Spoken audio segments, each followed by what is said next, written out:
We are live. We are back. Play that music. Say please. No, you got to start off right.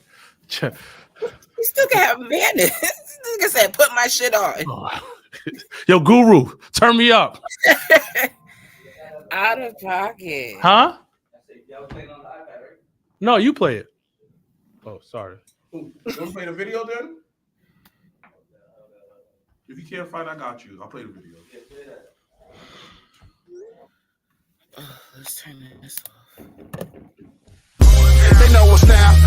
We hold it down. Drop a 10, drop a 10, drop a 10 podcast. Drop a 10, drop a 10, drop a 10 podcast. We hold it down. They know us now.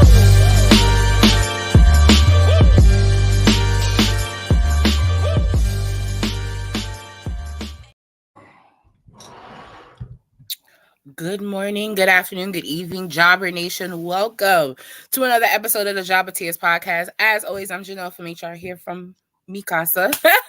And Sarah Lucas and Mr. Black are in studio live and in color. We thank you guys for joining us, whether it is morning, afternoon, or evening, wherever you are. We do have some church announcements before we do jump into some good old wrestling with some predictions. Well, actually, first things first, Mr. Black, talk a little bit about Ashe and how that was this past weekend. Shout outs to Darius and the whole team out there down in Charlotte, North Carolina. Give us your POV of the night. Yo, I say wrestling is the wrestling company to be. Yo, the audience packed, my nigga. Yo, wall to wall, sold out. The bleachers was packed. It felt like a Ring of Honor taping, dogs. From everything, from the wrestlers, from the catering, from the owner. Shout out to Darius Lockhart, man. Like, yo, this is the best promoter, one of the best promoters I ever worked for outside of Battle Club, outside of my homes. Like the way he treat the wrestlers, the way he treat the crowd. He don't disrespect. He does every little stuff. The production is crazy. Like if you first time being Ashe, like the key matches, you got a highlight package, you got a promo package. The way that Darius was outside the community, touching hands, doing all of that to make sure this event is a success. Thank you for that, dogs. Thank you to all the fans I took pictures with. A lot of niggas caping my head right now. He's a fan. Oh my gosh, it's long more than I had. But just know that I love the fans out there. It was great though, son. I met my nigga Alex Kane at an event at Maryland. Son, it was great. It was a great weekend. Shout out to Darius Carter. Shout out to Nick Shin, you know, the only black ref out there, man. Like, son, it was one of the best weekends ever. The road trip, the knowledge I got, like, it was good, man. Like, if you don't fuck with Ashe, you don't fuck with me, dogs. That's the rule, dogs. You ain't fuck with me no more, B. If you don't fuck with Ashe, you ain't fuck with Mr. Black no more, B. Because Ashe, I like to call that my second home, dogs. Woo-wee. Is this the second show you've been to? Yeah. So the first show we went, and then as fans, and then this show, Mr. Black was there. My nigga Andre doing all the tricks of the When's the next one? He hit me up though. Like it's probably soon, but I'm gonna ref that, you know, too.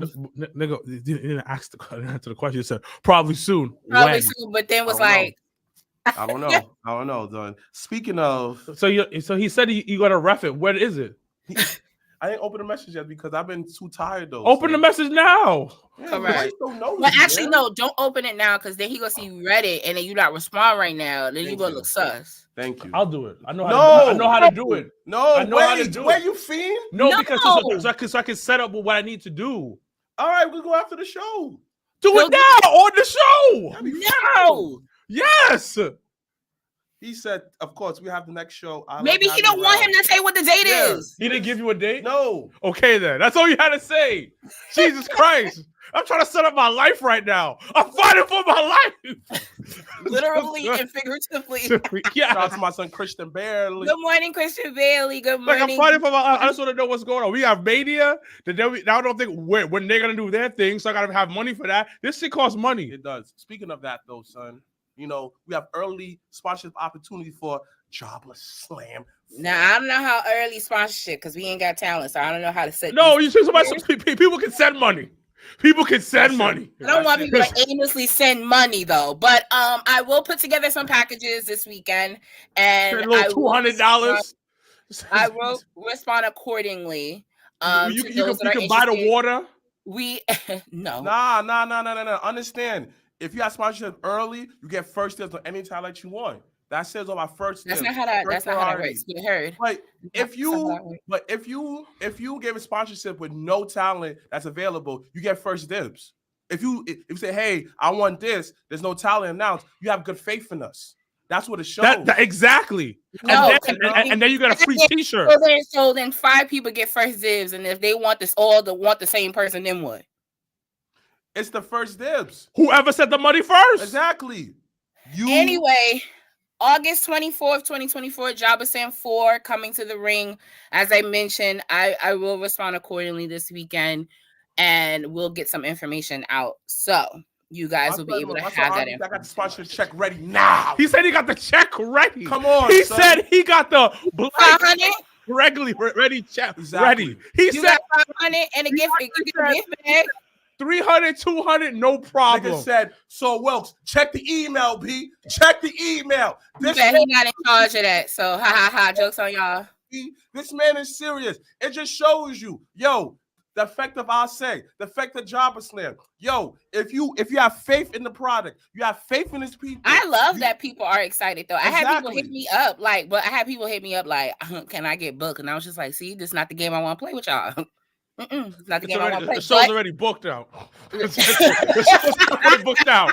Yo, But no, as I said, I will get you guys the information. We will set. So I gotta get my money before DeAndre. see, bidding war. Exactly. See, the bidding war has begun. You see, there you go, son. There's DeAndre and Andre. I'm gonna give you one clue of who's gonna be on the show. He has muscles. Oh my gosh. he has muscles. Get out now. That's a sneak peek. He got muscles, and then another person that's on. Oh wait! Another person. No, that's an easy giveaway. If I said that, I won't even go there because I definitely was about to spoil that one. But those are thank you for everyone that has given their interest in Jabba Slam. Like this is our baby. This is something that we're super proud of, and every year it gets bigger and better. Shout outs to Earl in the building. I'm still waiting for my barbecue. Shout out to Earl. Our annual tradition of getting a shot once again continues, B. I saw him at Maryland too, dogs. Yo, Earl, I need that connect, or I need to send you money for that spray paint hoodie you had. Legit. Oh, wow. Baby turning 3.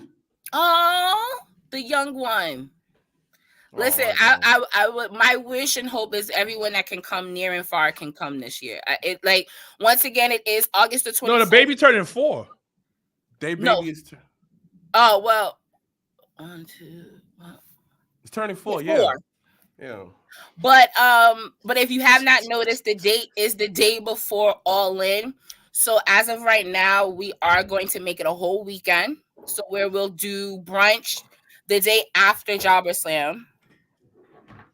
And what? And I love y'all, but after this weekend, because nigga drinks and smokes. I was about to say probably because he drank with Earl ass. And he was having Crown Royal with Earl, like a nigga. It was going shot for shot. You know what's so funny? I'm so upset you was with Alex King because I definitely posted on his thing for Wale Mania. I was like, shot for shot.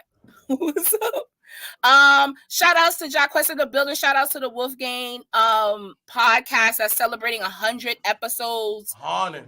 So happy, you guys. We've been there. We understand the struggle. We understand in terms of keep going. So no, because Crown is for the people. I'm upset. Anything else before we do jump into some wrestling? Because I know Mr. Wilkins has to leave a little early. No, y'all can finish. Y'all can finish. Once again, if you fuck with Mr. Black Man, by the time you listen to this, Sped Kids episode 3, my nigga Coffee Weedston is gonna be out, man. Basically, whoever watching live, right after I'm done with this, I'm gonna drop the episode. But by the time you listen to this on the recording, it's gonna be available, big dogs. Sped Kids episode 3, man. Holla at me. Oh, don't forget, shout out to my son Brian F. Pro. Once again, putting us on the poster. Yo, damn, I got both in the center side by side. Damn. No. Understand. If you make a Brian F. Pro poster, you make it, B. I'll never make the 500. I'll never make that list. But I make a Brian Pro poster, I'm doing something. Maybe you could change the system and do like a referee. Oh shit, goddamn. Lot of color, a lot of melanin in there. But no, thank you to Brian for recognizing us, for acknowledging us near and far. You know, it Want to know you still rocking with the Revolution? No, I am not. I will be at Legends with the team. She'll be at Lawrence. She'll be at Lawrence's birthday party on Sunday. Well, before that, right before at Slate. But no, I will be here. So I ordered him a new air fryer. I kept the one that I knew that's what you did. Yo, when I saw it was at my crib. It was at my mom's crib, and I left it there. And then I went back to pick up. I was like, you know what? I'm keeping the shit to myself. I'm gonna send him a new one. But you know what? That's very thoughtful of you to give him a brand new one. I think I'm about to tear this shit up. I got air fryer now. I told you about the air fryer. Air fryer chicken, air fryer eggs, air fryer fries. Oh, I never thought about. I don't like fried eggs, but I never thought about eggs. You gotta get like the air fryer accessory, the container, the style. I got some. Oh, you do? You gotta get the parchment paper because Joy and them normally have that. So, like air fryer changed my life. You make griot in there too. I'm about to. Son, I'd be like. So anybody that doesn't know about the story with the air fryer, me and Lawrence, long-term booking, yeah. It is. About 3 years ago, pandemic right before the pandemic, we all did we did Secret Santa. We did Secret Santa. I wasn't a part of this. Mine? And then I got Lawrence. Lawrence has a show called 2.5 Bros. So I got it. And then I ordered it, and I'd be forgetting. I kept forgetting at the crib, And then the world closed. The world opened back up. And I still haven't given it back to him. And then I went to my mom. We've had multiple meetups. Like, we had a whole meetup for Dre and Amanda's graduation during pandemic. I had a whole birthday party. Like, we've had... Mind you. This man moved. He could have been the air fryer with him, but he didn't. I did it. And then I was like, you know what? Mind you, I asked him, you have everything that you need? Yeah, dogs. And then I went back home. I saw the air fryer was still there. I was like, yo, you know what? I'm going to keep this. And then I text Lawrence. I was like, hey, what's your address? When you saw it at your mom's house, that was your opportunity to bring it to me so I could have held it for him. Because that's fine. That's mad work. It's mad heavy. It's mad heavy. It's mad work. I just keep it to myself. What? Keep for myself. But then you buy him another one and still have to carry that. No. You send it to his house. No, he live in the projects. You can't send that. He gave me the address. Yeah. Okay, good luck with that. Let's see if he get it. Dang, son. So little faith. That nigga not only lives by the Atlantic Ocean, but he live in the projects. The projects ain't that bad. And why are you blowing him up about living in the projects? Thank you. I didn't know that. That's none of my business. Well, that's because you don't ask him questions. That's none of my business. You got a house, my nigga? Yes. That's all I care about. Yo, you ever live in the projects? Of course I did. You lived with me when? in the projects. Oh! Yes. You were saying... Yeah, the products ain't that bad. Not that bad. I never said they were bad.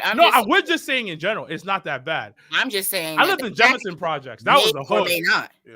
That was the hood. Niggas got stabbed in Jefferson Project. But everybody was nice to me. That's why whenever put his address in the chat and I'll hold it down for him. Whoa. Who is this? No, I don't even know. Look look at your icon. Your name is Psycho 6 Red. Yo, no. Yo, the greatest wrestler right now, and I'm gonna say this. Sting. No. Yes. Drew McIntyre. He's up there though. He's dropping bars. He's up there though. He is dropping bars. Remember his sword dogs? We used to come did you see on WWE that Cryberry the Rock smacking Cody is a real t-shirt? I'm gonna get that t-shirt. I'm gonna get that t-shirt for Mania. If it wasn't like the Batman and Robin shit, I want like I am a Cody Crybaby shirt. Like I want that. I am a Cody Crybaby. It's a great shirt. Yeah. Yo, you ain't see people have signs like on Raw. People had signs in the front like I am a Cody Crybaby. Yo, wrestling fans need to please dogs. They're all going against their morals and everything. I'm trying to either CM Punk. I'm weak. Yeah. It's been so entertaining what Drew's been doing. Like when he sat in the middle of the ring like CM Punk, I was like, this is top tier, son. This is Impact Drew though, son. This is personality Drew. Yeah, this is Impact. I always mess with Drew, but this was great. But like, thank you, Andre. Being a Cody Crybaby isn't a flex. Thank you. No, yes, it is. That means you want the good person to win. Okay. What makes Roman a bad person? Oh, she's frozen. Oh. Okay. Take her off. So let me ask you a question. What makes Roman a bad person? Roman's not a bad person. It's just that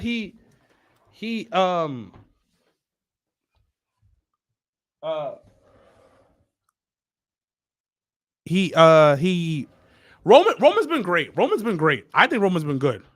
So, but I think he's an anti-hero. You can't be a full heel anymore. It doesn't work. It doesn't work at all anymore. Like being a regular heel does not mean a regular baby face. It doesn't work. But are you just being a regular person? Or maybe that's just who he is. Because think about it this way. Because in real life, we do like in real life, your situation, you're the villain. How am I the villain? In his eyes, you're the villain. Oh, okay. Whose eyes I'm the villain? At work? Yeah. Oh yeah. You're the villain. And like in certain stories, you're the villain. Well, the thing is, everybody's a villain in somebody's life. Yeah. Everybody's hated somewhere in some type of capacity. Right. And then somebody said, why is Cody's story more important than Roman when he's been champion for 4 years? Cody has made this about himself. Exactly. He has made this about himself because strictly because it's about his dad. So who have Cody helped along the way to the championship? Jey Uso. How? Got him another tag team championship. He's done that. Had put up fire mat. Listen. No. I'm talking about in storyline, not like kayfabe. What else has he done outside of his arc? Outside of him? Shinsuke Nakamura. No. I'm talking about within the wrestling world. That's what I'm saying. He fought Shinsuke Nakamura. That was a side mission. But he didn't help nobody. I'm talking about Roman elevated everyone around him. Like Paul Heyman got a second win. He put his family on. His family basically running the company because of Roman. But what have Cody done to help people out? He helped put Roman over. I'm not talking about. Of course, we all know that. Of course, that's easy. I'm not talking the insider stuff. I'm talking about looking at it as just a TV show. That's what I'm saying. Looking at it as just a TV show, it's Sam. Now, Sami Zayn, no, but I'm thinking it's Roman. Roman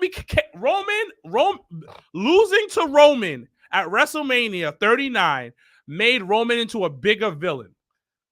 Okay, it did. But again, he didn't take no one up to his ride. What do you mean? Huh? Because on his journey with Roman, he took so much people with him. He took his whole family members. Because of Roman, tag team championship was main event in WrestleMania. I understand that, but that's not Cody's job. Cody's supposed to be the superhero. He's supposed to be Superman. But Superman even helped people along the way. No, he didn't. Who did Superman help? The people in Metropolis? Yeah, for his own greedy, selfish needs. How's Superman greedy? Superman is selfish. How's he selfish? Superman is super selfish. How's he selfish? Because he only cares about himself. But he's helping people. He's helping people because to make himself feel good. Well, no, Superman just want to be liked.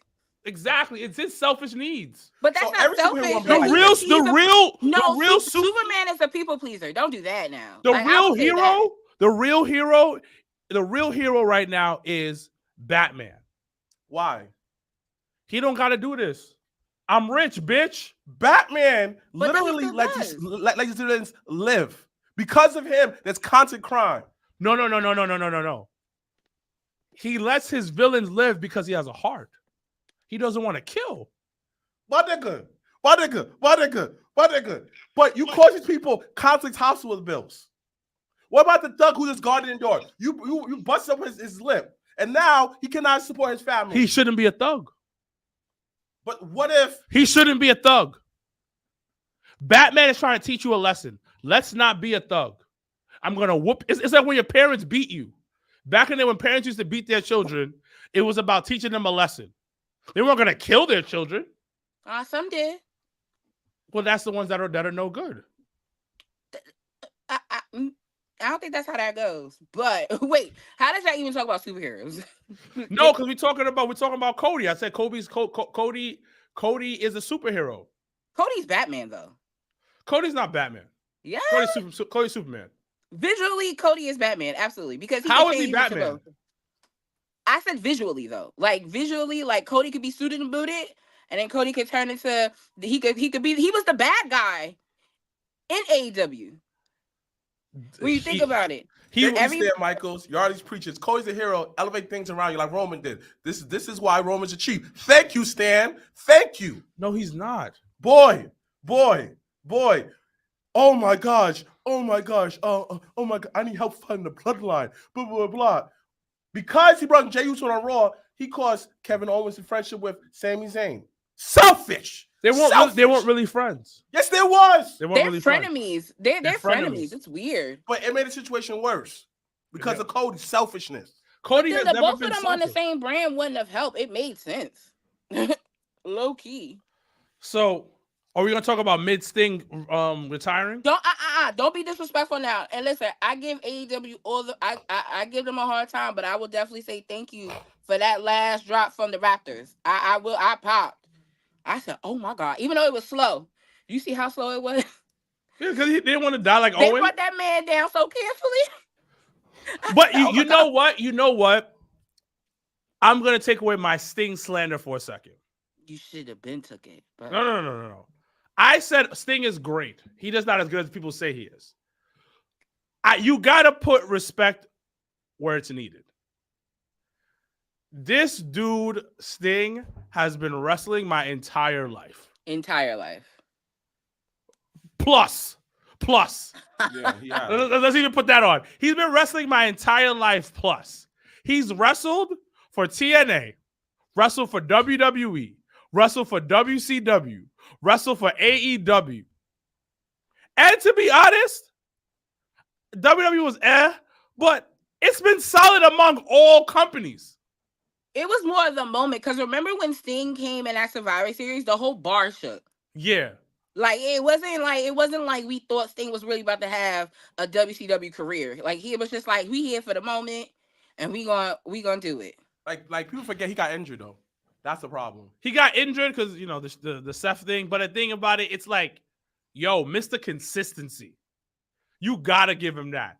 But He's that's why man. But that's why when you keep Jesus in your life and you keep your pockets fat with money from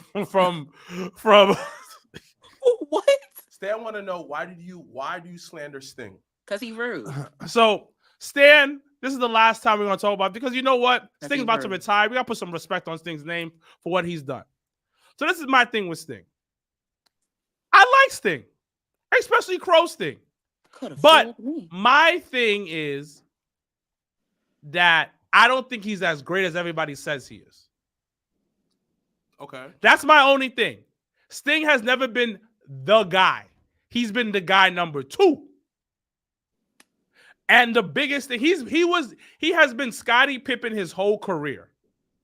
You know what's crazy? Yes, because during the late 80s, it was Rick, and then in WCW, it was Rick being the top guy, and everything kind of revolving around Rick. And then when Hogan came, everything was rolling around Hogan. So I will say he definitely was always the number 2. Which is fine, but I just feel like everybody's love for him is like he was the guy. But you know why? Why I think everybody likes Sting outside of my thing is because I believe that, to my knowledge, he played the game right.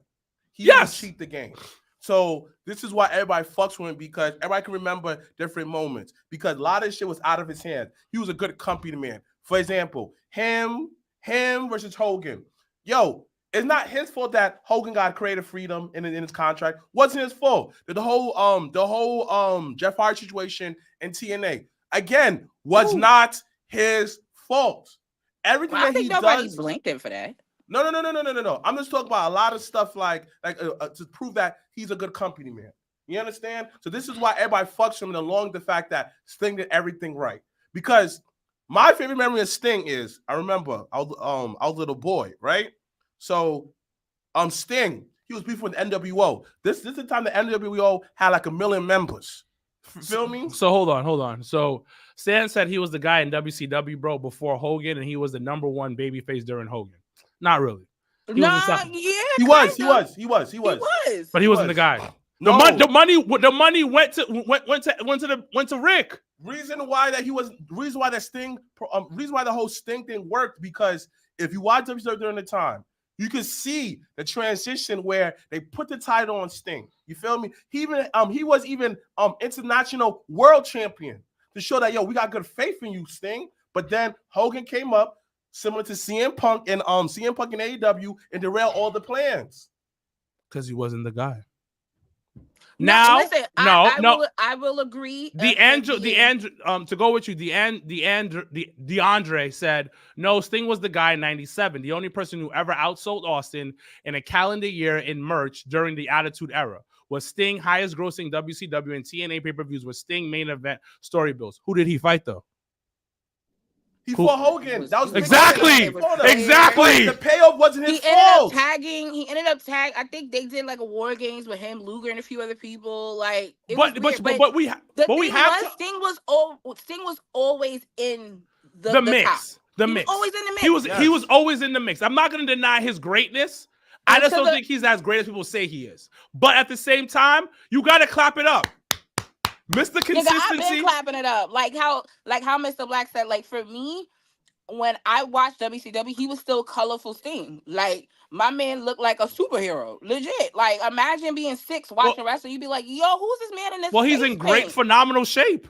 Like, his whole career, he's been in great shape. And then when he transitioned into being in the Raptors and playing the mind games, that was when the merch went up. Because everybody in that crowd, if you watch an old Monday Nitro, you see everybody in that crowd with a fucking Sting t-shirt. Thank you. How many people in wrestling fought a $1 million man with a bat?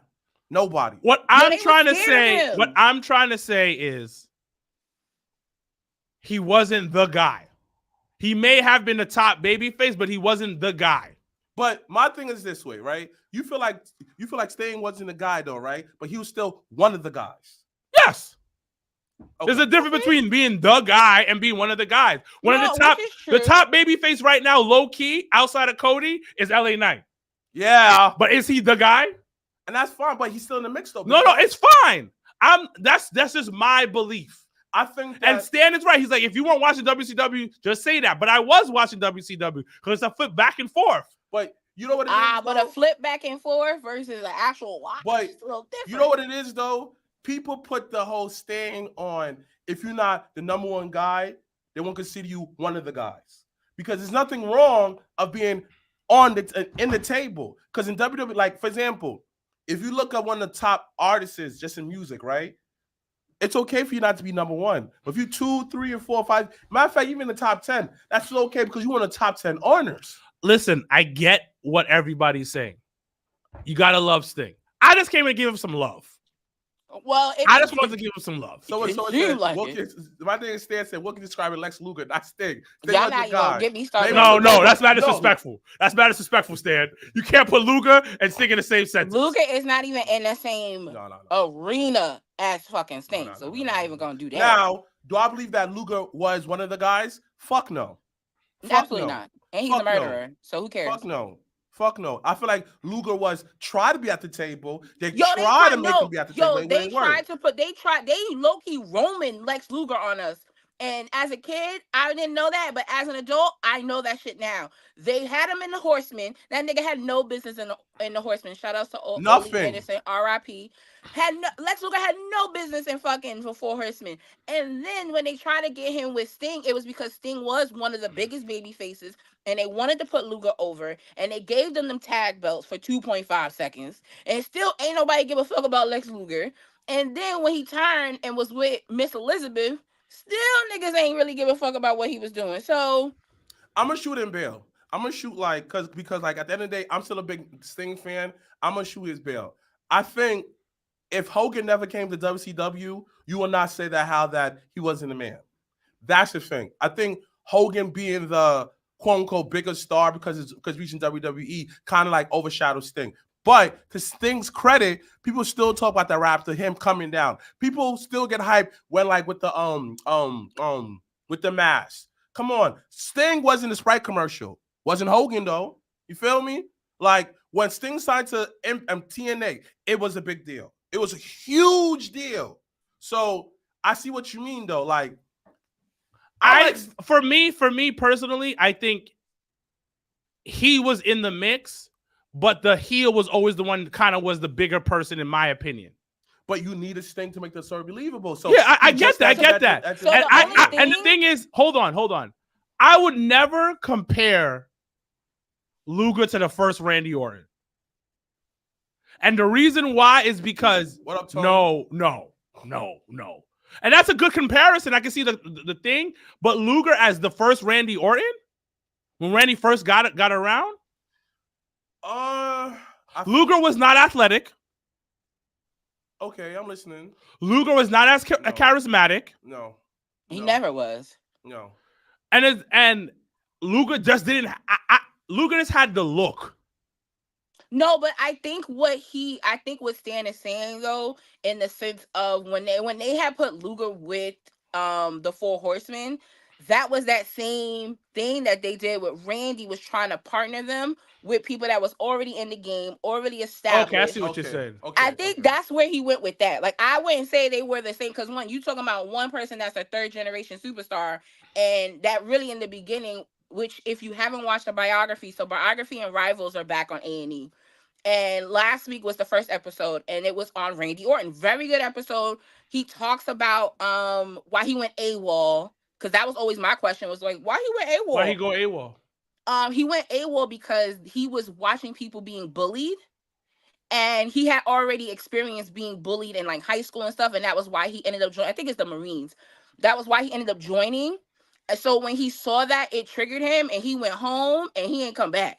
Like, he was like, oh, you're talking about when he was in the Marines. Yes, Okay, yes. Okay. So he talks about that. He talks about violating the drug policy. He talks about meeting his wife and how she turned his life around. It's a really good biography. So wait a minute, it came out, Big Dogs? Yeah. It started last week. Yeah. Gene had the perfect thing. Episode was, so Randy was the biography, and then the Rivals episode was Triple H versus The Rock. Okay. So it was very interesting. This week's I don't know the biography, but this week's rival is Macho Man versus Jake the Snake. He went on to be WWE becoming bully. Right. Well, that's because he ain't know no better. So that's what I'm saying. If you go watch the episode, and you got to remember when Randy started, Randy was barely in his 20s. Like he was like 23. He didn't know nothing from nothing. Not to make excuse for. Go ahead, my bad. And all honesty, and he said it. He was like, "Yo, they call him on audio, like at OVW, like, yo, I'm just here for a check." So it made niggas like John Cena, because remember, he was in that class, John Cena, Batista, all of them, and they was just looking at him like, well, then what is you here for? Like, we not here for a check. Thing. Right. So, but it's a good insight from like how he saw things and how he experienced things. So, well, that's understandable, DeAndre. I get it. Yeah, listen, but it does talk about why. I don't know. I don't know about being a veteran. So yeah, like that's not my thing. But I appreciate him being vulnerable in that space and to be able to tell, like, this is what happened and this is why. Someone said that he gets an end pass. F out of here. I agree. Wow, that was a very intense conversation. Thank you. To wrap it up though, I guess we can talk about favorite Sting matches real quick. Well, shout out to everybody that's as part of the conversation right now. Oh yeah, son. MD8, Stan Michaels, Basketball Bicker, DeAndre. Everybody join the conversation right now. But go ahead. You said you're talking about your favorites. Yes. So I mean, there's a few, but the one that actually does stick out to me is when he did win the world title off of DDP. I think, and it was on Nitro. And a lot of people, because in that time, a lot of people was expecting like a title to change on a pay-per-view. And even still to this day, like when Biggie won the title on Raw, everybody was like, but why? But instead of being like, oh my God, he won the title. So I would say one of my favorites was definitely DDP versus Sting for the world title. I said for me, one of my favorite, you know what I mean? The whole Sting, I got two. One is my favorite Sting moment. It was the first time he interacted with the NWA. Let me tell you what happened. NWA had like 50 members. So Sting was in the Raptors looking. He wasn't playing hating. He was like, I'm tired of these niggas. Niggas came down to the ring. There was 200 men in the ring, dogs. Yo, Sting had his bat. It became extendo bat. Pooh, pooh, knocking out everybody. By the time he was done, Sting fought 1 million men in the ring, B. That was my favorite moment. Bat. With one bat, with a stendo bat. Second time, it was an AEW. My nigga changed the weather, B. My nigga changed the weather to indoors, B. It went from clear to snowing. Son, my nigga changed. What does wrestler change the weather in wrestling? Glacier. I can't even give you that. Glacier did that. What does wrestlers change the weather in wrestling? No one else. Glacier. What else wrestlers? Glacier. Illest promo. Glacier. Leading up to that nigga coming out. Glacier, he was a Mortal Kombat character, came to life. And matter of fact, what wrestlers is cool with RoboCop? Yeah, that's a bar, sir. No wrestlers cool with RoboCop. No wrestlers. I think my nigga Sting, B. He had Sting come out and help. World wrestler had extendo bat, when extended to make it longer. No other wrestlers. What else wrestlers have his son wrestle with him? Darby Allin with the match, just like his father. Starting like my daddy. No other wrestlers is tag team with his son, except for Rey Mysterio. Back in the day. My bad. But Sting have his son right there, B. Right there. His real sons look just like him. Yeah. They remind me of the Warrior and him back in the day. Yeah. Yeah. I don't know what he be feeding them kids. My favorite Sting moment is I don't have one. I'm joking. So this one I didn't see live. So this is Vader versus Sting. Mm-hmm. Probably one of my favorite matches ever. It's probably my top 10. Because I don't know what kind of crack they were on for that match. That's the best movement I've ever seen where both styles match so perfectly. If you ever take a time, go back and watch that match. Like, that shit was hard. Oh, yeah. That's when he was Surfer Sting? No, this is like 92. So Surfer Sting. Yeah, no, he was Colorful Sting. Yeah. Wait. Was this during the time when WCW used to drop movie promos? Yes. But I went back and watched because I was fucking too young at the time. Way too young. That's why I was saying, like, when I was 6 and I was starting to get into it, he was only colorful for like maybe 2.5 more seconds, and then NWO came. Yo, I still find it crazy that he wanted to be the third member of NWO. And I said that could have never worked. Wait. Hold on. I never heard about this moment. My nigga Sting zipline from moving helicopter. Where was this? I never heard of this. Have you ever watched, and I know everyone that has their feelings about Hogan, I get it. But Thunder in Paradise, when Sting was the heel of all heels on that TV show? Fire, son. Bro. Fire, son. I couldn't believe that Steve Borden was out here healing it up on a TV show. Facts. Oh, Sting joined the Wolfpack, man. I forgot about them. Thank you, Stan. The only brother who had a goatee with paint on. One of the wrestlers who had a goatee with paint on his face. Sting knew how to paint his face well, son. Yes. Yo, like for real. Like it was top tier. I don't know what type of paint he uses now because it do be fading very fast. But back in the day, that paint never came off. Yes. It never came off. It never came off. Never. Like, my man can have a whole 10-minute match and he still looked the same as how he came in. And it was like, what? Oh, Sting was the heel on Walker Texas Rangers. Oh yeah, he was. Walker? He was. No, come on. He was on Thunder in Paradise, Texas Walker. I gotta find that Walker Texas Ranger episode then. So you know what's crazy? I heard he has mad. Wait. What? He said my other favorite move was Sting dropping dimes to Dusty Rhodes on the basketball court during a game in here, Charlotte. Where was this? Here Hey. in Charlotte. They were in Charlotte. They probably playing a charity They game. probably was doing it. Yeah, they probably was doing some old like WCW. I don't see The Rock pre-Nitro doing that. shit. I don't see The Rock playing basketball like that. Rock doesn't know how to play basketball. Sting Whoa. does. Well, The Rock is slapping Cody's. That's what he does. Don't do that. That's not nice. He fought his pops. Huh? He slapped his pops around. Who? I'm Sting. Yeah, All right. Yeah, because Sting is old. All right now. He was hiring this weekend. No, let's not do that. But I can't stand you. But which For one more anything. impactful? Slapping your pops or you? Slapping my pops. That's way more impactful. Listen. Gene said your moment, Black, the Million Man Sting. Yes, right there. A Million Man. Come on. His WWE debut was dope. Yo, the bar shook. Yeah. The entire. Yeah. I'll never forget. There's 3 moments at Legends that I will never forget. And that is one Well, of the them. thing is, you what worked? Why Sting worked? Because he took so long to come. Yeah. Yeah. That's why it worked. Yeah, I agree. Like even Well, if he, also too, like it was one of those, like for me as a WCW, like it was one of those, like I never thought would happen. It was like I never thought the day that I would see Sting walking in a like it was one of those like what? Like when AJ came, it was like, yo, this is happening. This is real. So then when him and Trips had that match at Mania, which was very subpar, he was like, what are we doing?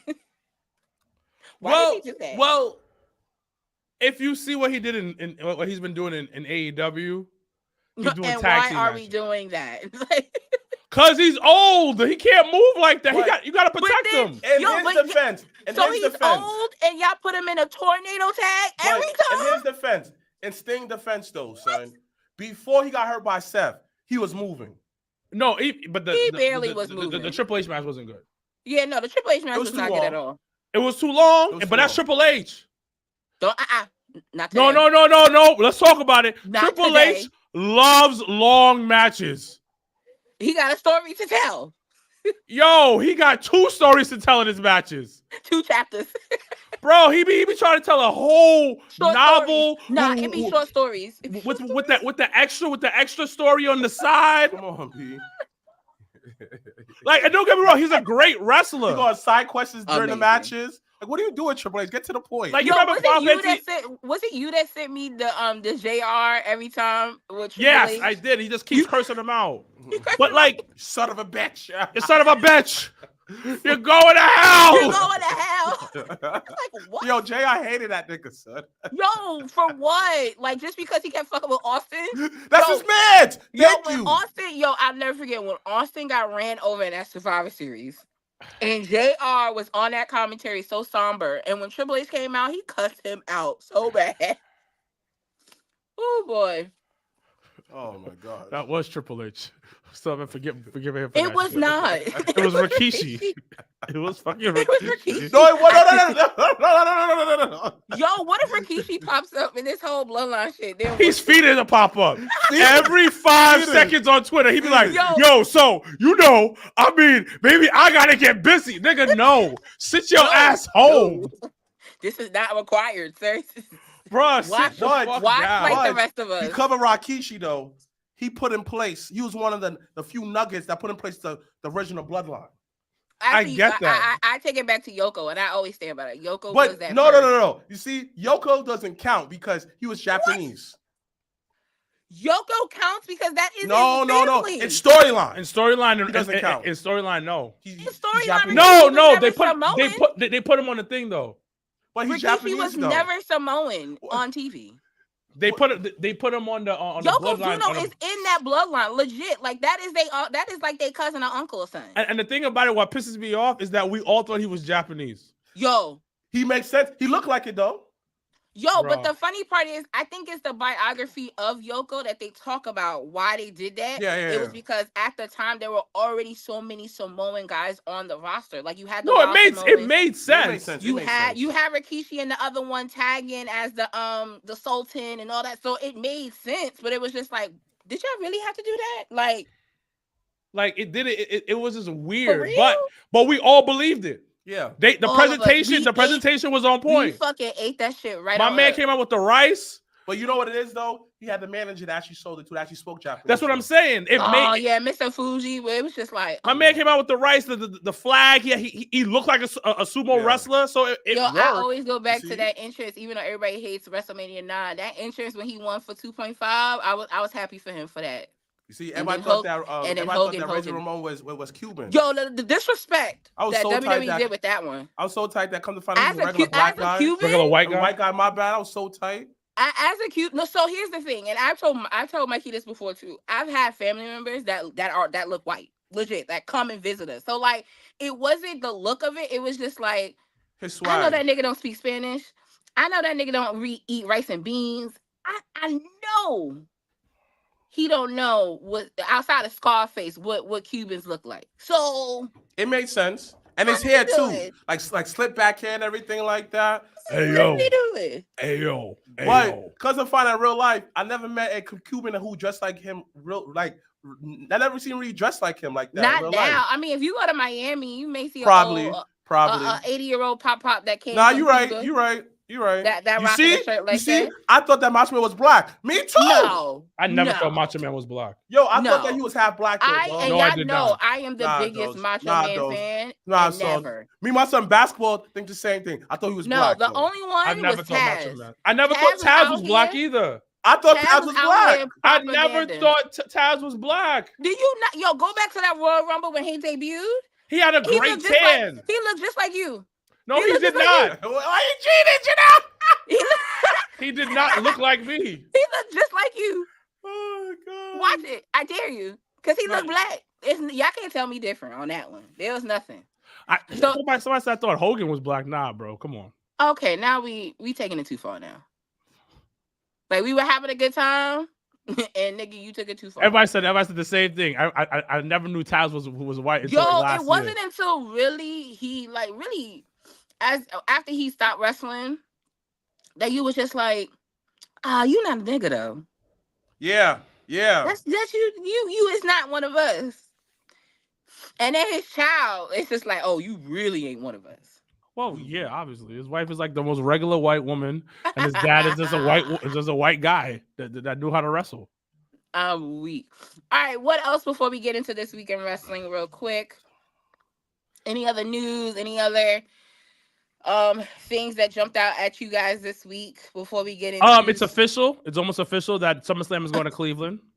Woo!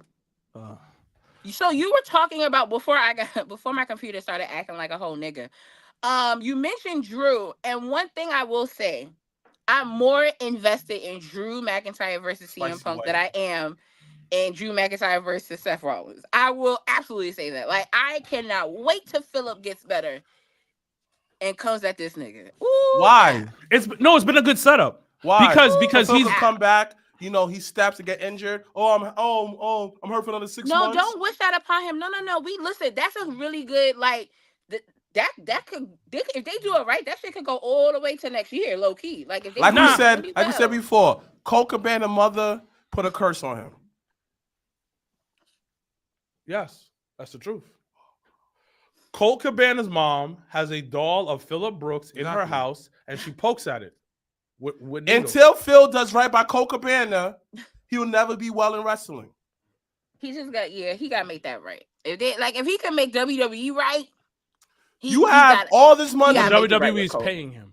That's the difference. No, but like he couldn't go up in there on some just shit. Like he had Bro. to really humble himself when He's walked been through wanting them to. doors. I don't care what nobody says. He did not want to be in AEW. He did it. He's been At all. wanting to come back to He did it. WWE for mad He long. did it.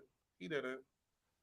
He didn't. Like I Yeah. definitely think the whole like him and Jack Perry thing, like he knew he was gonna take it too far, and he said fuck it, and just still did it. Yes. And then now he's in WWE where he belongs. Let's be honest, because some people belong in AEW, some people belong in WWE. Right. And I so, feel like Punk didn't want to work hard no more.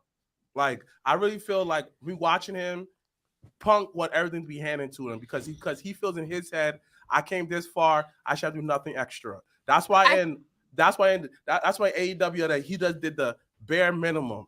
And because again, real talk though, son, if people don't agree with you, you've been wrestling for too long, Punk.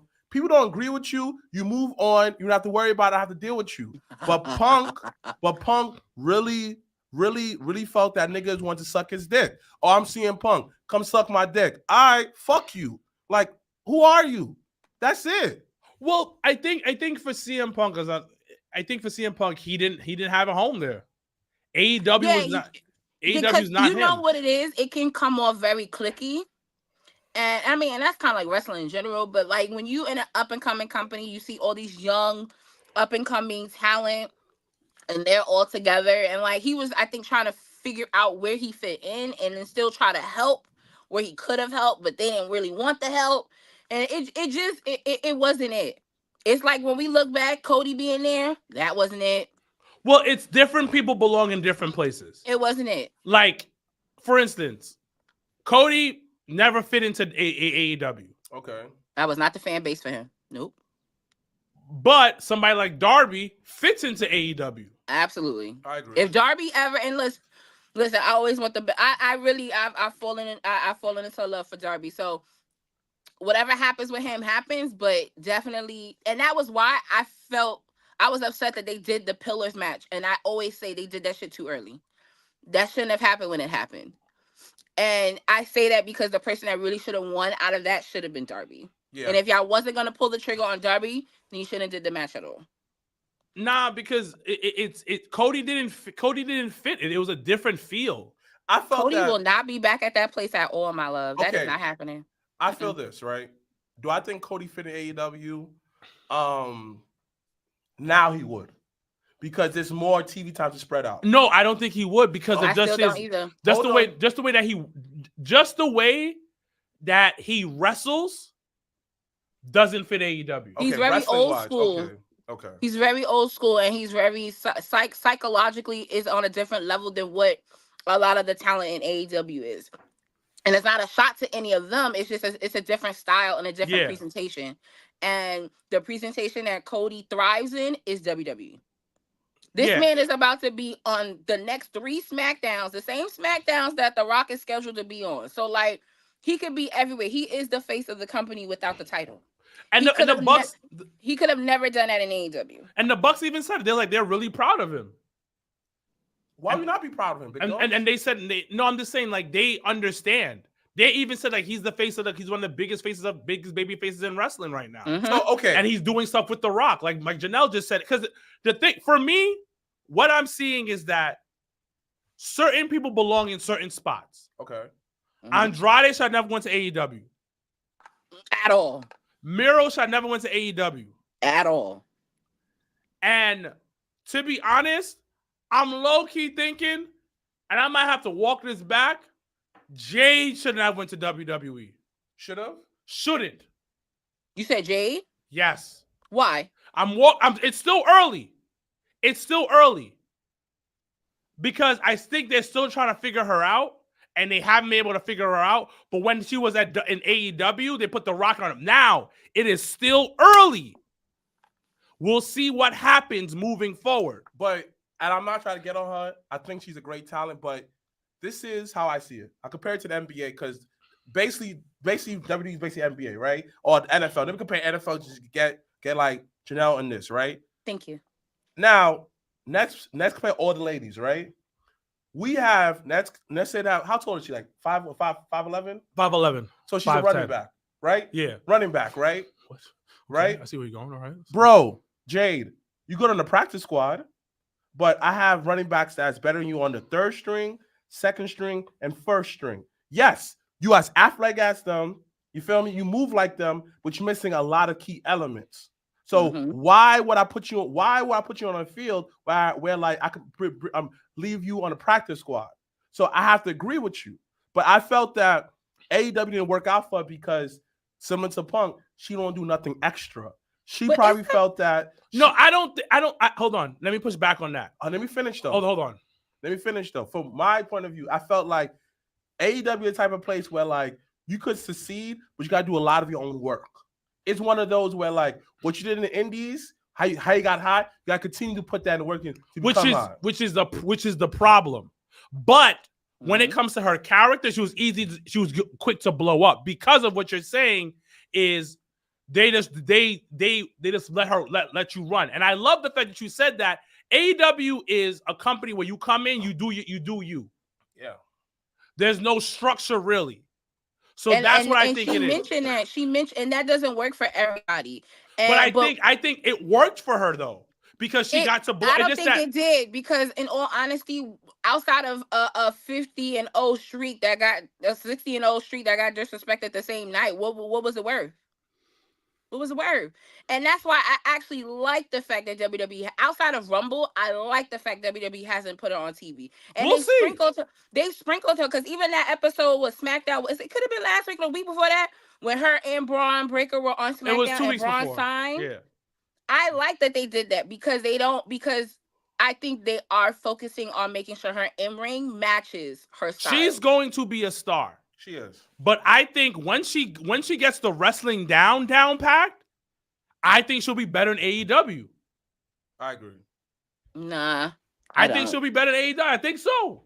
And I think because and a major part is because their women's division is there's a lack. I think it's going to change. I think there's it's a lack of consistency, and then I think and this is my fear, and it's not like it's gonna happen, but I agree. If the whole Sasha Banks thing happened, then now that it's gonna revolve around her. But I also think that's what they need, though, because they need somebody that can revolve the vision around, that's consistent on both sides. Now Sasha's promos decent, in the ring fire. So I'd rather have that than somebody like Britt Baker. So if you're talking about a company with no structure, well, but hold on, what to do. So I guess. But hold on. This is why I will always say WWE is the place to be, because you think Sasha's not going to come into that women's division and say, hold up. We got to change some stuff around. Oh, I know she is, and that was a part of the reason why that lady got hired. Exactly. You know what? I have to. But then that doesn't. But then that who does that do for like Willow? Wait. Or any of the girls that's already there. I'm not that don't get you, TV Janelle. time. I'm not disagreeing with you, but I'm comparing to when Jericho came into AEW. Jericho did a lot of stuff by saying that the Lucha Dragons, the Lucha Brothers. One of the biggest knock that they had was, yo, you fucking up the whole tag team situation. Meaning that they're not properly tagging in and out, none of that, right? And you know what the Lucha Brothers did? They stopped their bullshit and got better at their craft. Because you needed a Jericho, you needed a Daniel Bryan to tell them that, nah, bro, you're bugging.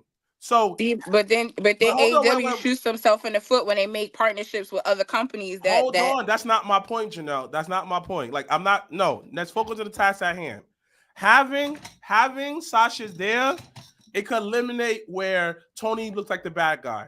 It could basically let Tony all right, Tony, like I can't do this, but you have another voice there.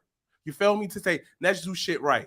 Because when Jericho came in, like I was saying earlier, having Jericho there, a lot of the foolishness that they were doing AEW beginning, they stopped that shit because Jericho pointed it out. JR pointed out certain things. Daniel Bryan pointed out certain things. John Moxley pointed out certain things and stressed it. This is why these guys are locker room leaders. So my question is this, and be honest, who is the women's locker room leader? I mean, it should be those are experienced. I mean, they don't put no respect on Serena Deeb, so there's that. A very good veteran in the ring and could be a locker room leader, but they don't really do that for her. Who else is on their women's roster like that? Someone said like Thunder Rosa, but exactly. Mind you. I'm not gonna do that today. No beef 2024, but mind you, I could see why you hesitate, because before she was hurt, you always hear so much rumors about her. I don't know how much rumors are true or not. It wasn't a rumor. I heard it from the person themselves. So that's why I'm like, yeah. Listen, Janelle. Like I always said, if you can't say it, you can't say nothing. No, and that's what I'm saying. Like, I listen. Thunder Rosa is hella talented. Someone said it. So my nigga G Nation 23. Thunder Rosa not locker room with all due respect. But you know what it is? It's hard to delegate at times a locker room leader because everybody has different ideas and opinions on certain things. And you got to think about it. When you're at an indie show, who's the locker room leader? You know. If it's not on a if it's not a talent that's consistently used every week and it changes per show, who's the actual locker room leader? All these people that people are saying, we don't even know if they're in the building every week. True. And if they're not being utilized every week on a consistent basis, how can you actually be a locker room leader in that instance? Well, that Blackout Jones, I like, for me, Serena D would have been the answer, because it would have been somebody that can put over talent when she wanted to, can actually hold the belt when she wanted to. She can give advice. She can train with the girls. Like, it's a lot of, like, I feel like being a locker room leader entails a lot of things just outside of just being the top person. Mm-hmm. You know, so I mean, but that's what I'm saying. It's hard on their end because there's no consistency in their women's division. Like, for me, granted, they still have Rampage and Collision, but everybody knows that their number one show is Dynamite. Yeah. So for the women, the only women's match on this card for this weekend, for it to be a face-off, for them to do it on Collision and not Dynamite, I was just like, what? Why? Why did we do that? Like, you have me for 2 hours on a Wednesday. Build up the pay-per-view on that show. I don't think that's hard. You see, someone said it. Unlike the men's wrestlers in AEW, the AEW don't have consistent women's veterans. W has a lot of them. And that is true, though. I agree. That is true. I absolutely agree. Someone said Kenny's a women's locker room leader. Ass is not even said there. woman, not man. Woman. And that's the hard part. Like, a lot of them, and you know, a lot of the guys are injured too. So it just somebody argue that Paige is locker room leader. No, that'll be a terrible decision. Terrible. Her brother cute though. I will say. When she said my brother's all elite, I was like, oh, he's kind of hot. But no, like, Paige, no. Once again, there has to, my hope and my wish for the women's division, whether it's with Mercedes Moné or whomever they decide to really cultivate the division around, I really hope it's just on a consistent basis. That's all I ask. Like, if the guys can get some consistency, why can't the women? This man keeps arguing with me. I said, what woman is the locker room leader? I didn't say man, sir. I didn't say what man is a woman's locker room. I said, what woman? Listen, woman. And in all honesty, if Kenny is the women's locker room leader, then that's a problem in itself. Facts. It's just like, you need a but woman. There's a difference between running a division in terms of creative, and once again, you having a guy dictate how it should look for a female is always going to be wrong. Exactly. And who does Kenny goes to in this situation? Like, when I mean by locker room leader is WWE, right? Something's up in the locker room. They what do they do? Look at Roman, blah, blah, blah, blah. This is the issue. They'll come to him with certain problems. Who is the woman's go-to person that they could go to? They talk to this person to get to management. Yo, listen, I'm not going back and forth with you. I don't know why you are. But to this point, you don't need a Darby Allin type female in order to do that. You don't. That's not a necessity. Like, for their women, for it to, I think, for people to be invested, they have to build a story. Like, I'm half invested in, you know, Tony and Deonna because they used to be friends and they have singing matching tats, and like, there was a little bit of a build, not a great build, but there was a little bit of that, and it was a story where I could be like, okay, let's see what happens. You know what's Carlton the biggest? over here saying how Jim Cornette says him. I'm just like, what? You know why I feel the women's division be so poor in AEW is because there's no meat to it.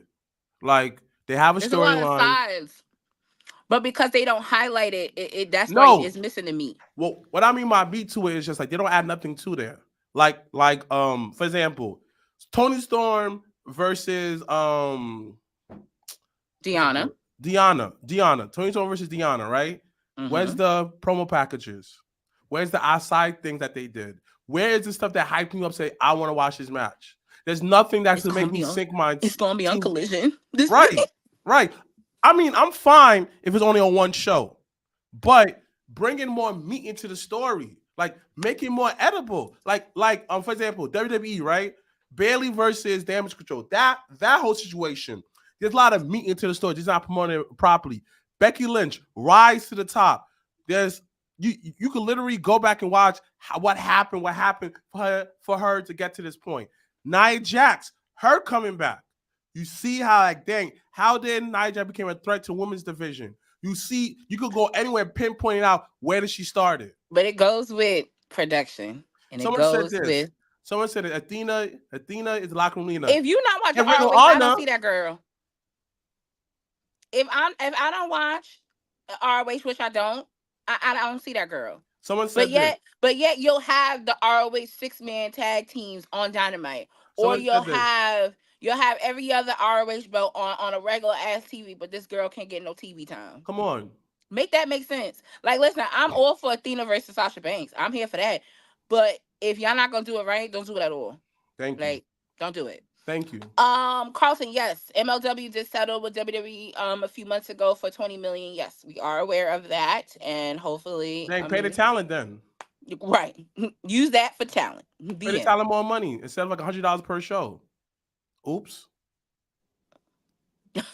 Oh Lord. But all right, Mr. Black, this week in wrestling, what are some things that jumped out you? Someone said they've been doing packages to the point of explaining the tattoos. You need more than that. That was once. That was once. And if you, in all honesty, if you didn't see it, you want to know. Someone said that Tony Khan don't like black people. Debatable and subjective, and I'm not. No peace 2024. I agree. I'm not even gonna go into that. I'm gonna let him be him. Yo. Someone said 100% wow. I don't know what 100% wow means. You know what? I'm gonna start watching again. For some reason, why? The only place I can get good women storylines is a woman company called Women of Wrestling. I've been watching Keeping Up with Stephanie Hardy's podcast. Her and Kat want to be talking about that. A lot of people on here. Happy Women's Month to all my ladies in wrestling, especially Miss Stephanie Hardy and all the hard work she does. So I want to watch WoW because I just watch WoW a lot. Reason why that I like WoW because they show you how, mind you, this is a company I just started, restarted, rebranding and stuff like that, and they have way more better wrestling storylines for women on the show. They had this one girl, this arm girl with the no hair. She's tall, black. Woo, she's sexy. Woo, my God. Come on.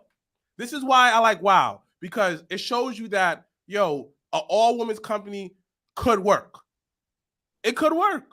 It could work. And they don't be doing all that sexy, lusty shit. It be straight up wrestling. I like that shit. MDB, I absolutely 1,000%. Hell yeah. NXT for me checks all the boxes. And let's not even talk about how this week they had not one, not two, but 3 women's matches on the show in a 2-hour show. Mind you, all the women matches are very diverse. They're very diverse. They all make sense. They all are storyline driven. They even if it's like a backstage segment prior to the match, they show the backstage segment from earlier in the day type of situation.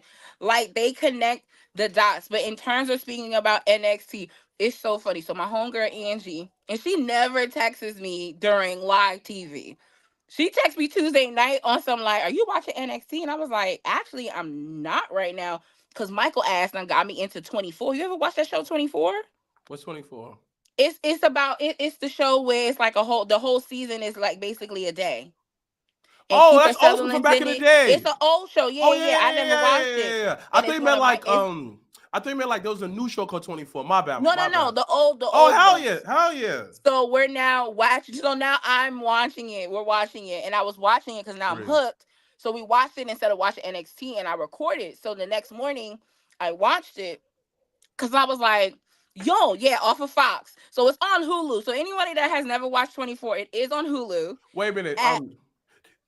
They got the whole season and plus the movie on there, right? Yeah, everything is on it. Absolutely. So definitely a good watch. So now we're at the first season. I think we're on episode 6 or 5. But either way, Angie had hit me and was like, "Are you watching NXT?" And I was like, "No," but I thought it was very weird that she hit me up about that. So the next morning when we watched it before Mikey went to work, I felt so bad for my neighbors because I fucking hollered because I was not expecting fucking Sean Spears to fucking pop up on my fucking TV. I said, "What the fuck?" I said, "What is going on here?" Yo, I swear that nigga took a simple object that everyone uses in a match as a chair as his thing. So I didn't think about it. I was just like, yo, who hit him with a chair? That's so rude. And it's fucking Sean Spears. And then they call him in the most dangerous place of NXT in the parking lot. And he's talking about, "I'll be back next week and I'll explain it all." And I was just like, oh my God. I felt Wow. Sean Spears. This not to his This fault. this nigga But- about to get the most amount of TV time that he ever did in AEW altogether. Like, no. At first, Sean Spears wasn't bad. I felt like he didn't have. There was no direction. There you go. There was There you no go. direction. He There you started go. up. That's why. And then when he popped up, I said, "Yo, they gotta run him and Cody back somehow, some way," because that was the only match that he did in AEW that I was intrigued by. Yeah, Outside of that, it was like he was running around with the Pinnacle. MJF and them niggas. For what? That didn't do anything. Got Yo, injured. Yo, Had a you admit baby. that- Like Can what? you admit that the Pinnacle did nothing for nobody? Nothing for no one. In actuality, and it's crazy, most of their stables does not do nothing for anyone in the stable.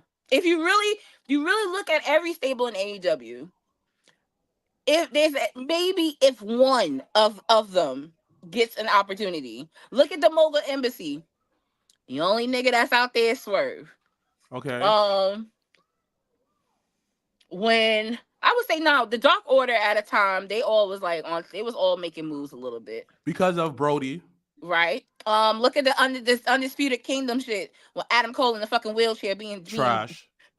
Basuda. Like so bad. They rated that the worst feud of the year.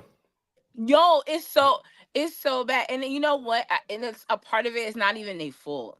They waited too long to pull the trigger, and by the time they pulled the trigger, one of the niggas was injured. And that was that. Someone said the Blackpool Combat Plus good. Yeah, they good. They make it. And you want to know why they good? Because all of them are veterans and they ain't got nothing to prove, nor need to do nothing. You got one nigga that's on a time clock that wants to go part-time. You got another nigga that, yes, he's great in the ring, but he's terrible on the mic. And then you got one nigga that's battling his own demons and trying to just stay healthy. You forget But about I Yuta. can fuck with the BBC. Elemental P. I felt that what's name should have been on there. The Daniel Garcia. So thinking about Daniel Garcia, I like the fact that they turned him babyface, and I like the fact that he is having the match with Christian. I do like what they're doing with him. I think it took a little too long to do that because that was what the whole Jericho Appreciation Society was supposed to see. Another one, Jericho Appreciation Society. So when fucking Jack Swagger popped up and saved whatchamacallit, I said, how? What? That didn't make any sense. But whatever. The House of okay. Yo, the House of Black can be so dope, and they dropped the ball. And it's not them because no. Oh my god. The House of Black be having a lot of great moments, but they don't continue that momentum. I'll give you an example. I don't know if you saw this match. Did you see the six-way tag match? The six-man tag with in the cage? FTR and Dan Garcia in them? Fire. Yo, it was so dope. I Bro, why had they watched continue the it? match, that match. Why they continue after that? Come on. Because then now they put Daniel Garcia in with whatchamacallit. Yeah, I like that using Daniel Garcia. They try to use Lee Moriarty and Shane Taylor at Shane Taylor Promotions. Mind you, you already have a guy that is in AEW that's in another group that was actually in Shane Taylor Promotions, but we won't reunite them and we won't do nothing with them. So Yeah, but you know what? That I didn't realize it until we just spoke about that. None of their stables, nothing. No one ever gets anything out of that. There's nothing. No one get anything out of it. It's just like, this is cool. It's so Like bad I because it really shouldn't feel be that way. like I've been working indies for like I say behind shade as a referee. It's going on it's about to be 2 years this month. 2 years, yeah. I was gonna 2 say years. last 2 years. And very few locker rooms, I feel like there's a continuation from the last show. You feel me? Why am I saying that? When I watch AEW, I feel like each show is its own individual whole universe into the entirety. Very few things carry on to the next week. I feel like, hey, I gotta go AEW because it's an indie event tonight. That's how I feel. I'm preparing my mind to watch an indie show. When I watch WWE, it's just like I get rewarded now for being a longtime fan, remembering things. Thank you. Oh, but guess what? They also remind you at the beginning of the fucking episode what happened. Or one of the biggest things that they want to highlight, they'll play a video package for the first 2 minutes of fucking SmackDown. And Because that's they already know niggas ain't gonna remember what happened last week Friday. Thank you. And that's probably AEW. I'm fine how to start the first match, the first between 20 and 30 minutes of the first hour dedicated to one match. I'm cool with that. But you're sacrificing so much of the other show because take a little bit of like a couple of seconds, show the highlight. Why am I watching this show? Hey, we got this. Show a little package in the beginning. Take 2 minutes, a minute. Just feels like, why am I watching this show from last week? There was no reason why Moxley and them had a 30-minute match in the first 30 minutes of that show this week. There was no reason for that. You feel me? Because there was absolutely no reason why. And then went to a draw. Not only did y'all make people sit and watch a 20-25 minute match, but now we got to watch the match on the pay-per-view. When y'all could have just did the pay-per-view match and just built up the match on Dynamite and nobody would have been mad about it. But that was last week. This week it was when they added Daniel Bryan and whatchamacallit, Eddie Kingston. And then Eddie Kingston took the pin and I was just like, for what? Why he the only one in the match with a belt? With 3 of them bitches. 3 belts. Why did y'all do that? And then Daniel Bryan gonna be like, I'ma choke him out this weekend. I was like, excuse me? What? And someone said, listen, don't even get us. Thing don't make no sense. Give me a package. Why the AEW? Yo, and one thing that pisses me off again. Why do I care? Jericho is fighting his former partner's son. His son. I didn't give a fuck. The fact that was the last match on Dynamite. The fact that the history was between Jericho and the father, and then the father throws in the white towel for his son. I said, what? Why did we do that? Why did we waste everyone's time? Son. And then with the CMLL whole partnership is like niggas like Penta and all them can't be on the same show as these niggas. So you letting other companies dictate your fucking card. Your company but all first. Because and Jericho low key flexed on that one because I was just like, there's no reason why he's facing this little nigga. But you know what kills me the most is you could have had a healthier relationship with TNA. All this evasion shit you doing though, son, you could have the same exact thing with TNA. It's not even an invasion thing. Like when you think of invasion, you think of niggas stopping the show. Wait. Granted, I'm saying that, but everything you trying to do this whole crossover with CMLL, whatever you doing there, you could have did that with TNA. It could help both companies way better because I'll be honest with you. Where am I watching CMLL? Where? Telemundo don't have it. So where am I watching this? Telemundo will replay a Raw in Spanish before they replay any of the other shit. Where am I watching this? Why am I? Okay, let me be very clear. It's not because I'm American, I'm Black, and Haitian, whatever. But like, where in American soil I could watch CMLL to get invested into that company? Nowhere in American soil. That's a valid question. If anyone does know, you can put it in the comments. Let me know. A valid question. Let me know because, like, to me, I have no point investing in this because I can't watch it. You feel me? New Japan, I could watch on American soil because I have different channels for that. Grant that. So you're investing all this time, all this energy to a company that's not even in America, to my knowledge, and because of that, you're Your whole roster is suffering from that. You gain nothing. Hold on. Nasty Leroy said probably Thriller. Let me check real quick because I got Thriller on the TV.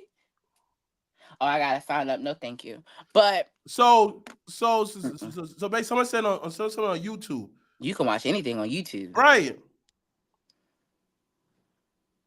That First of all, match could've been Jericho given didn't to even younger, Jericho better didn't talent. even need the match. And then let's talk about. So I guess with the time we have left, we can go on the AEW Revolution predictions. Jericho and this whole Shout out match to now Matt. that turned into a 6-way. For what? Thank To be you. on? Thank For you. what? You Someone still said gonna get paid. everyone said they had I could watch it on YouTube. All right. Well, I mean, if you got the time to, but things of that nature, they need to be able for us as American fans to be able to connect that for us. Or tell us, hey, if you're interested in watching CMLL events or other things, because I think Daniel Bryan was on one of their pay-per-views or one of their shits the other day. Excalibur is the main one, diarrhea of the announcement mouth. Tell us where we could look into CMLL. Tell us. Direct us. Someone said which version Haitian funny. He had to step out, Matt. First of all, that's disrespectful. Second of all, So again, why somebody in the comments had to tell me this instead of AEW? And someone said it's strictly shit.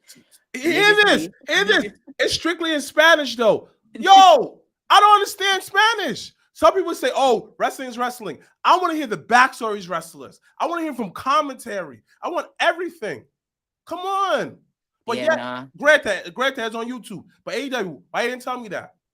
Right, that's what I'm saying. Like they should tell us if they want us as fans to get invested in that. You know what? And that's probably a problem because I would even give New Japan. They had English commentary. When I found out Kevin Kelly's ass was on New Japan, I would watch some clips because I was like, I want to hear Kevin Kelly. And one thing about New Japan on the channel, they literally have English. People talk about the matches in English to get people fans. The commentaries in English, what they're talking about, the letters in English. I can invest into it. I'm subscribed to New Japan America because I like it. Now everything everything's in Spanish. Nah, I'm good on that, son. Oh, I think they do the MLW. I think they do. Either that or one of them. I do think they do have a partnership, or they do have certain talent that works with MLW. But someone said that I better get subtitles. No, I love subtitles. Not for wrestling. No, I can watch Raw mute. Nah. But that's because that's how I started watching. Right. I remember you telling me that, yeah. But I can subtitles. I'm always here for. But all right, let's get into this AEW Revolution predictions. Once again, we will be all three of us. We will be at Legends this Sunday. It's been a while. It's been a while, so it'll be good for all of us to be in the same space again. Once again for I think it's 9 matches. Jesus. Do you have them up? I mean, I have some of them in my brain. Oh no. Hold on. I get you right now. Okay. But guys that are on the comments, let us know what match you're looking forward to the most and what match you are looking forward to the least. Let's talk about it. Outside of Sting's final match, which all honesty, they should have pulled the Ric Flair bit at the pay-per-view. That was my only grip with that entire segment. I said, listen, if Ric Flair was gonna thumb poke them, he should have did that in the match. He should have screwed them in the match. But what do I know? What do I know? Hold on. They had Ric Flair in that ring. He looked a hot mess. Right. I got you right now, I'm making it right now. No problem. But yes, those that are on the live, let us know what you're looking forward to the most and what you are looking forward to the least. So the original plan was to go for me, but I've decided to be an adult and to stay my happy ass in New York City. Got a lot of other things going on. So I thought about it too, but I was like, yeah, we were gonna drive down, and we were actually originally gonna fly because the flight was like under 100, but then we waited too long.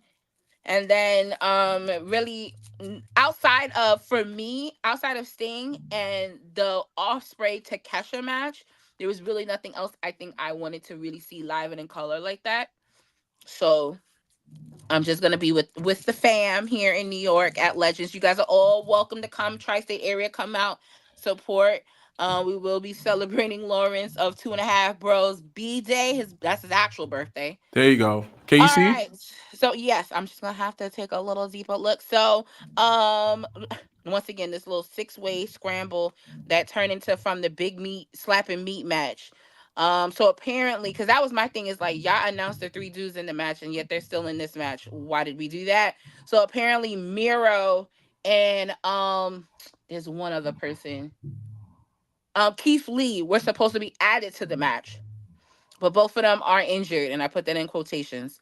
So that's why they ended up transitioning into the 6-way, where they have Will Hobbs, Warlord, Lance Archer, Brian Cage, Hook, Chris Jericho. I don't even know why they're in this. Like, I don't get it. And it's 2 mystery people too. Which would be their qualifying matches, I believe, on Rampage this week. With Penta, I think it's Penta, Brian Keith. Shout out to Brian Keith and Light Bright. I think Dante Martin going against each other, and then there's another qualifying match. I can't remember what it is, but probably Warlow would win, I guess, to keep the momentum or their lack of for him. What about you, Mr. Black? I'm excited for, honestly, I'm excited for everything, because real talk, I know that Roger Strong will put on a good match. The tag team at the FTR versus the BPC going to be a good match. That we already saw. Right, right. Like Daniel Garcia versus Chris going to be a good match. Will Ospreay going to be a good match. I think the only downer match might be like it might be the 6-way scramble match, because they don't. It's not. It, honestly, it wasn't needed. And to your point, looking at it, because I haven't seen like the entire match card, like how it is right now. Looking at it on paper, and that's, it's funny. AEW does a really good job on paper. Yeah. With the matches, it's just always like where the matches are placed, how long the matches are. Like the other details in planning a show is what really kind of fucks it up. But the good thing about it is they don't have 503 people on the card. It's like it's 2, 4, 6, 8.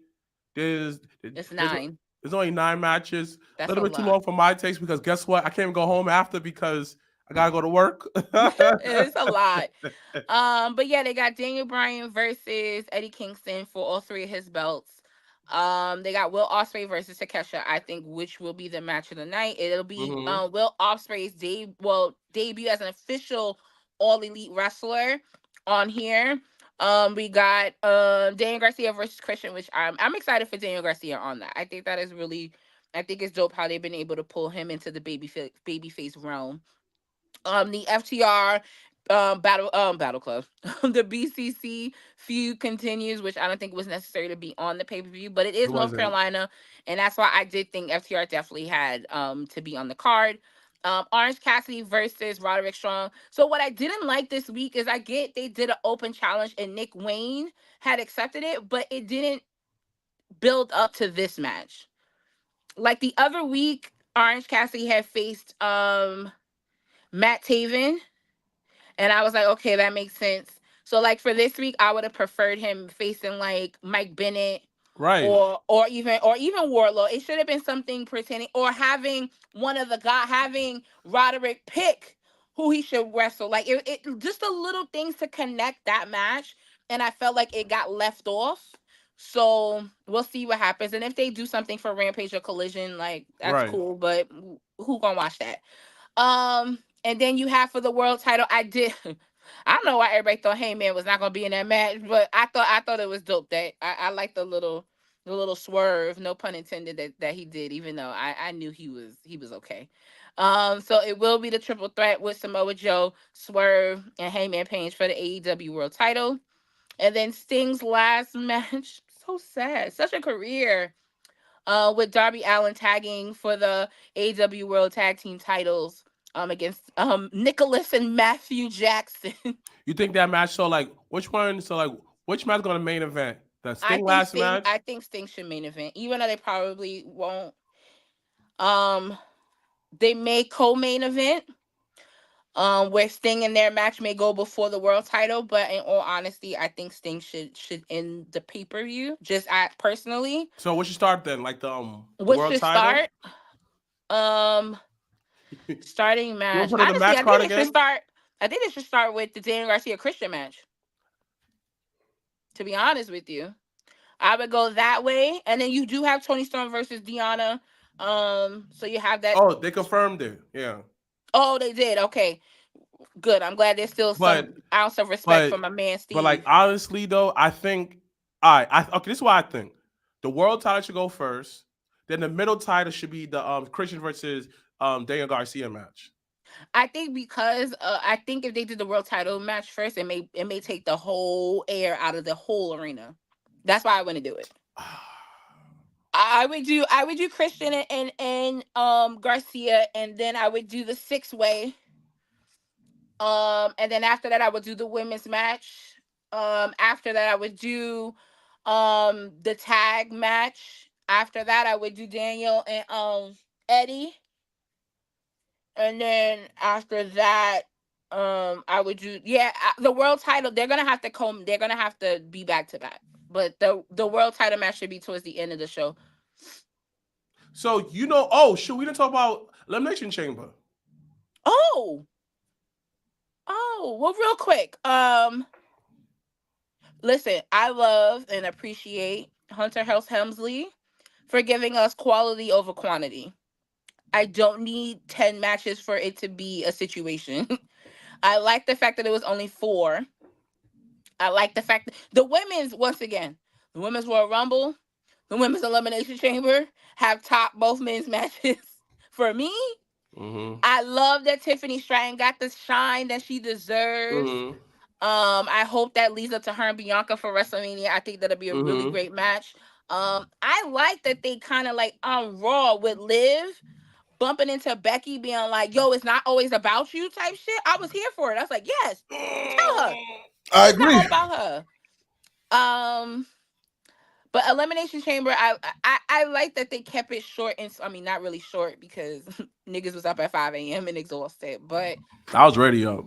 I was up, so I was just like one eye open.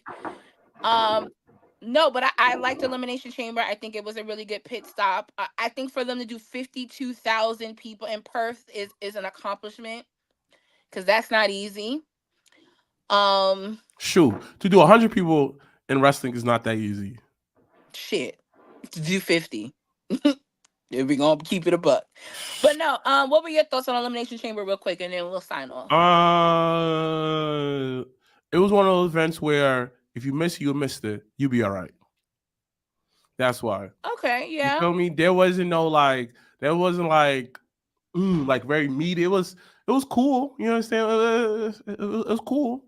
You feel me? But again, I understand that you don't get people hurt before WrestleMania, so it was very mid. You feel me? I didn't think about that. Oh, that's actually a good point. I didn't think about that. And it wasn't first of all, AJ fucking Styles, baby. I was here for it. So I like that we're gonna end up getting AJ versus LA Knight at Mania. I'm here for that. Right. But that's what I liked about Elimination Chamber. It helped set up WrestleMania. And I think once again, it gives the sequence that it deserves. I do like that Rhea and Nia main event, 2 Australian-born women main event in Perth, and I think that's really dope. Wait a minute, Nia is 2 women main event. Oh, never mind. No, Nia was born in Australia, in Sydney.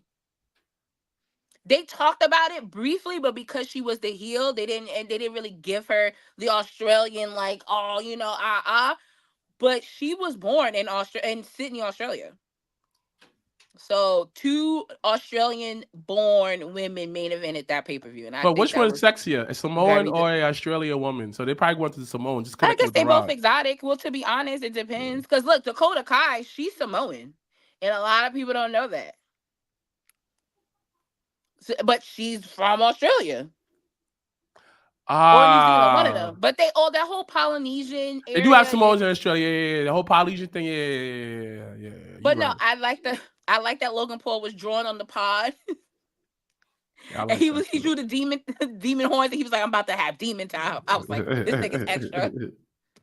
But I just like that they were able to start MD putting MD99 said that Dakota is the skinniest Samoan I've ever seen. I know she was Samoan. Yeah, her Bronson Reed, he's Samoan. But all they say is like so. All they keep saying that is they're Australian. So it's basically like a situation where even though that I was born in America, I'm Haitian. Correct. Okay. Correct. Well, guys, this has been fun. Once again, we will be at Legends this Sunday. Don't forget Hog this weekend. AEW Revolution. So so make sure to, if you are in the area, to come out. Also tomorrow in live time, Saturday, HOG Reckoning.